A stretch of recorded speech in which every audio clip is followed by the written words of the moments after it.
All right, welcome to Viking Preparedness. I am Pastor Joe Fox. Another one in our continuing series on bugging out. Today I want to talk about your loadout. And there'll probably be a couple stories and vignettes in here. This one I'll tell quick because I've told it before, but not all of y'all have heard it. One time when our kids were small, we were in the Northern Virginia area, and I asked my wife on a Saturday, do you want to do a little preparedness survivalist drill? And she rolled her eyes and said, sure, fine. And I said, okay. And I held up a stopwatch, and I said, when I say go, I'm going to hit this stopwatch, and the scenario is this. I'm deployed overseas, no idea when I'm coming back. Something has happened that is causing you and the kids to flee this home, to bug out, and you may never be able to come back. And so you, when I say go and hit the stopwatch, you load up the Suburban, and when you put it in reverse, that's when I'll stop the stopwatch, and then we'll go over what you did. And she said, okay. Now in my mind, what I was picturing happening is I'd say go, and she'd run around and she'd grab food out of the pantry, and she'd grab, tools and guns and ammo, and, get the kids stuffed animals and get this and get that. And but my wife is smarter than me. And instead she went to the front hall closet, opened it up, said, kids, come here. And they came running downstairs. She grabbed her bob, their bobs, started handing them out to them, and had the keys in her hand and said, do you really want me to go put this in the car? Because once I get it in, we're leaving. I mean, we're talking 15 seconds. And I said, that's all you're taking? She goes, well, yeah, you said I had to leave right away, and that's why we have these, right? So she's right. I did say she had to leave right away. So there you go. There was a guy I watched. I may not have even watched. It may have been a blog, and I'd love to give him credit. His name may have been Kennedy. May have been. This was long ago, like 1999 or 98 or something. And he had the concept of the 15-second bug out, timelines, right? The hour bug out, the 24-hour bug out, the week bug out, as far as how much time you have to get out. The 15-second bug out is you awaken and your home is fully engulfed in flames, right? Out the door, out the window. And then the hour bug out, hey, we got to go, the fireman's knocking, or the 15-minute bug out, whatever, just timelines. That's a good thing to think about. That's a good thing, if you had to run out right now, basically in your night clothing, what would you have? And not only do you have to escape your house right now, but the world is in chaos, and you also have to bug out, because Murphy's coming and he's bringing his friends, right? The loadout. First and foremost is your EDC, your everyday carry, what you have on you all the time. At a minimum, you should be able to survive in the wilderness with nothing else but that. I didn't say thrive, I didn't say live forever, but you should be able to go out there and make your way. And so EDC to me includes decent clothing, right, for what's going on. If you are flying this time of year from wherever you are to Hawaii, wear something more than shorts and flip-flops. I know it's warm in the airport, but it might not be if you divert to Chicago, right? So EDC is important, so have that all the time. Your bug-out bag. I'm not going into bug-out bags right now, but your bug-out bag should be able to sustain your life for a number of days, and it should be designed with the purpose of moving from here to there. Most of us who live in temperate climates should change out our bug-out bag at least, twice a year for hot weather and cold weather. You don't need to be carrying the below 30 sleeping bag in June, and you don't need bug spray this time of year. Something like that, right? And so make sure that your bug-out bags are up to date. Everyone who I would say is 5 years old or older should have a bug out bag, and they should all be self-contained. They can complement each other, that's fine, but they should all be able to stand alone, meaning shelter, water, first aid, yada, yada. So your bug out bag. All right, now we're getting to our vehicle, right? We're going to bug out, we're going to load everything in our vehicle. What are you going to put where? What are you taking? What are you leaving back home? This requires a couple things. It requires thought on your part. Walk around your house and decide, yeah, we need this, we need this, we need this. And it also requires practice, rehearsal, loading your vehicle so that you can get everything in there you want to get in, and you're not making those decisions when the air raid sirens are going off, right? You already know what's going to fit in there. You already know what you're going to take. And the way you do that is to think it through now. I'm not going to give you the easy answers. I don't know what your bug out location looks like. I don't know what your routes look like to get there. I don't know what you have to go through, but you do. And so you know what you need to have at the other end and what you need to bring with you. What I encourage you to do is practice loading your vehicle, your trailer, your whatever your primary mover is to get to your bug out location. Practice loading it now. Once you load it and you're happy with the way it's all set up, draw a diagram of where everything goes. And so picture, just for ease of use here, a pickup bed that's 4 feet wide and 8 feet long. So you have a 4x8 rectangle. On the top layer of your rectangle, if you were looking straight down on it, what would you be looking at? Well, there's a bob here, and there's a bob here, and here is my first aid kit, here's my suitcase, this right here is the extra sleeping bags, this is this, here we have this is this, and this is boxes of MREs. Okay, if you were to take that, so that's layer 1. You should have a picture, a simple diagram drawn of that. Layer 2. This, layer 3, however many layers you have. And actually, they should be numbered the other way. The first layer in should be layer 1.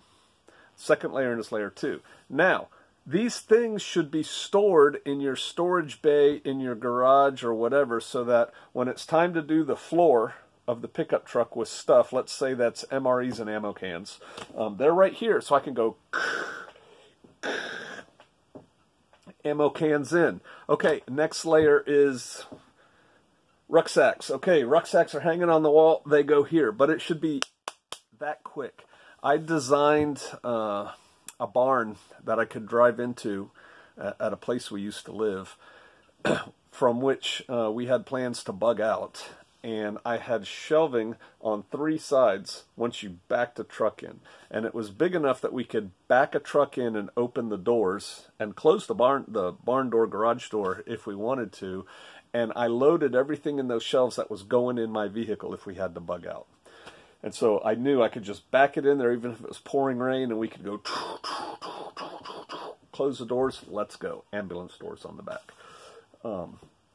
That's a good idea. I had a friend, the same guy who in the story I told you put the coal seam in his backyard. He's a smart fella. He and his wife, their plan A was to stay home, hence the coal seam. But they had a plan to bug out and a place to go. And they had little commuter cars, I think they were Subaru, not Foresters. What's the other one? Outback? And they had 2, the same. Because see, he thought that way too, cannibalizing parts and stuff. I think they are Outbacks. Not a huge vehicle, right? I mean, it's capable, but it's not huge. And so what he did is they went out and bought a variety of tote bins in sizes, different sizes. Big ones, little ones, medium-sized ones. He got a whole bunch of them, and he laid his seats down in his vehicle. And first thing he did was practice with empty tote bins, getting the maximum number of bins into his vehicle. It's like, oh no, if I pull this one out and stick these 2 in sideways, that goes. And so he treated it like a jigsaw puzzle. And once he had the perfect configuration of tote bins, where he had cubed out the space in his vehicle, he said, okay, this is what I can take. And he pulled the vehicles out, and he wrote a load plan, and he numbered them with Sharpies. 1, 2, 3, 4, 5, 6, 7. 8, 9, 10, 11, 12, 13, 14, 15, 16, 17, 18, 19, 20. And he drew his little load pan, and he did it by box number. And then he took his boxes into he had a space in his home that was his preparedness, get ready room or whatever. And he said, okay, this is all the boxes I can take. What do I want to stick in them? But then once they had them all filled up, these boxes, I've got medical stuff in this one. I have food in this one. I have miscellaneous camping gear in this one, whatever. He stored them in his garage, and his wife's configuration of boxes was just like his, not necessarily what went into the boxes. And they would practice loading their vehicles. Ready, go! And they'd run down there and get their vehicle loaded perfectly with all these boxes that were sitting there ready to go. I thought it was a pretty good idea. Same thing with trailers. You should have a load plan for your trailer. You should have a load plan for your vehicle. All the things, you should have a place for everything, and everything should go in that place.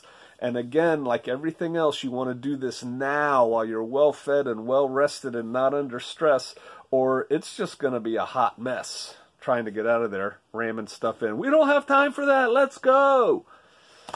So think about that. And this is for your hasty bug out. If you're going to do the thing, like I said, where you rent a U-Haul truck or a Ryder truck, or you're going to make multiple trips, you have a lot more leeway. If you're going to make multiple trips, let's say you assess the situation as deteriorating, but it's not critical yet. But yeah, we're going to start moving some stuff to the bug out location. You should move the important stuff first, because you could get, to your bug out location and be getting ready to turn around to come back home, and the event could happen. Oops, nobody checked with you on the timing, right? And so you might as well have the most important stuff there first. Again, this is something that's worth thinking about now. What is the order of movement of your stuff? Okay, so that's that. Now, oh, no, that's not. Another great idea that a friend had. He had a bug out vehicle, which was a four-wheel drive pickup truck, but it was also his daily driver that he took to and from to work and things like that. And so he couldn't keep it loaded with bug out gear, but he wanted the ability to scoot fast if he had to. And so his idea was build a custom-made pallet that fits directly into the bed of the truck. It like cubes it out or square foots it out.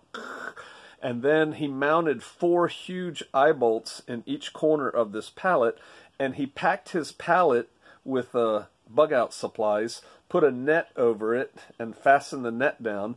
And then he took this pallet, backed his truck into his barn, and he hooked the ropes to pulleys for his pallet, and he lifted it up out of the bed of his truck, just sitting there, suspended in the air, tied off on the side of the barn, and then pulled his truck out. So if he ever had to bug out, throw everything that was in the back of his truck, trash, a rake, whatever he took to work, throw that out, back the truck in, lower the pallet, unhook the hooks, and go.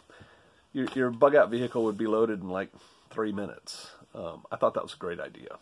I've never done that myself. I keep saying I'm going to do it, but I'd have to build a garage or a barn or something first. So there's another fast load technique. When I was in the military, and I talked about this earlier a little bit, and we would be on QRF, Quick Reaction Force, or now IRF or something, Immediate Reaction Force. We were on an 18-hour deployment order.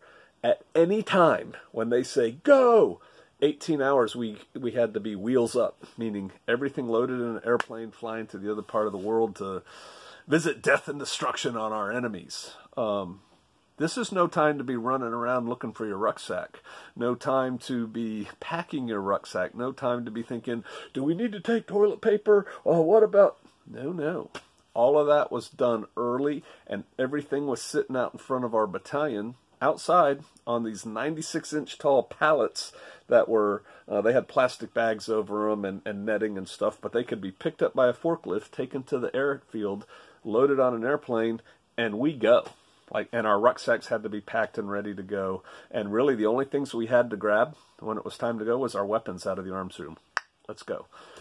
And so we were ready to deploy within 18 hours. This is the same concept. If you have an inkling that something's happening, you can up your readiness posture to go. At this point, you'd probably pack your daily driver most of the way, even though you're still going back and forth to work. It's fully loaded, so all you have to do is call your spouse and say, we're going to meet at this point, link up, and then we're out of here. So that's an idea. How long have we been going? 15 minutes. I guess I'm going to have to talk about bump plans. I can talk about bump plans. It goes with load plans. In your vehicle that you're driving, let's say you're driving one and your spouse is driving the other one, and we're going 3 hours away to our bug out location. Probably the most critical items, if all of a sudden the vehicle breaks down, are your bug out bag and primary weapon, perhaps secondary weapon, and some medical gear, right? Food. I don't know. You're going to have to decide, I have 2 vehicles full of stuff going to my bug out location. Out of everything that's in here, what's the most important stuff? What has to be there? And then based on that, you bump things out. If one vehicle breaks down and we have to continue in one. Picture 2 Subaru, whatever, Foresters. They're maxed out. You have one driver and one in the other. Even the passenger seat is full. And one breaks down and cannot be fixed. And if we don't continue, we die. Okay, well, the first thing that has to happen is everything in the front seat has to come out of the one that works because the other body's getting in there, right? But that person's bug out bag is probably in their vehicle. It should be. That's got to come out. Well, what gives in this other vehicle so that I can stick my bug out bag in there? I brought my rifle. Where's it going? Well, I guess it'll fit here. Think about these things now so that if we have to switch vehicles, the critical items still get taken. And the non-critical items, and everything's critical, but you're going to have to make a decision, they come out and get replaced with the critical items. Again, making those decisions now is so much better than when, it's raining and sleeting and the horde is coming and somebody starts taking pot shots at you, from 200 yards away. What do? Have a plan, what you're gonna take, what you're gonna leave, that kind of thing. So that's a bump plan. Bump plans work for people too. Who's going in what vehicle? I'll probably get into later talking about convoys. I know 2 vehicles is a convoy, but I'm thinking more your group is bugging out, or you have like 5 vehicles. And then there's things to be concerned with there also. But I think for now, load plans. That's the key point. Have load plans. Have things to the extent that you can pre-configured to load, whether that's your bug out stuff is in bins, or maybe you want to take this cast iron frying pan that's right here to your bug out location, but you use it every day to cook your eggs. Okay, well, you should have the empty bin with a list on it. Grab the frying pan off the sink. Grab the whatever. Grab the toolbox if you don't have 2 toolboxes. Grab the toolbox and throw it in here. Have a place for it in that bin. Have a list on the bin so it's just like a checklist. You don't have to think. You just have to check things off, stick them in there, and go. Think about positioning the storage of your supplies in such a way that it's easy to load your vehicles, whether that's ideally on a pallet that you just drop down in there or on shelving, somewhere where you can back the vehicle up to it or something like that. Do these things now. It's real easy to watch a video like this and eat Doritos and drink a Diet Coke and go, yeah, it's a pretty good idea, and then not do a damn thing about it. And then when the time comes, it's too late. These are all fun projects that you can incorporate into your preparedness. All right, I hope it's helpful. I'm interested in your comments. I'll see you out there.